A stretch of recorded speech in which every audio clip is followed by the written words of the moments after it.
কেকেআরের opener হিসাবে সবথেকে ভালো একটা অপশান হবে, সেটা হলো সুনীল নারিনের সঙ্গে ফিন অ্যালেন, না হলে আজিঙ্কা রাহানে।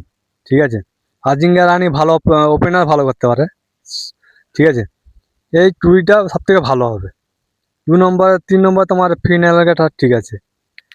তারপরে আছে তোমার রিঙ্কু রমনদীপ, তারপরে ক্যামরন গ্রিন, তারপরে রবমান পাওয়েল। ঠিক আছে, এরকম সিরিয়াল বাই সিরিয়াল লাগাতে হবে, তাহলে কলকাতা মানে একটু মানে আগের মতো মানে শক্তিশালী হবে। কেন, কলকাতার ব্যাটিং লাইন সব থেকে ভালো আছে, অলরাউন্ডার ঠিক আছে, ব্যাটিং লাইন ঠিক আছে, বলিং লাইন পর্যন্ত ঠিক আছে। ঠিক আছে, কোনো অসুবিধা নেই। তবে কলকাতার যে ক্যাপ্টেন আজিঙ্কা রাহানে, একে সেইভাবে মাথায় বুদ্ধি দিয়ে খেলতে হবে, তবে কলকাতা চ্যাম্পিয়ন হতে পারবে। ঠিক আছে।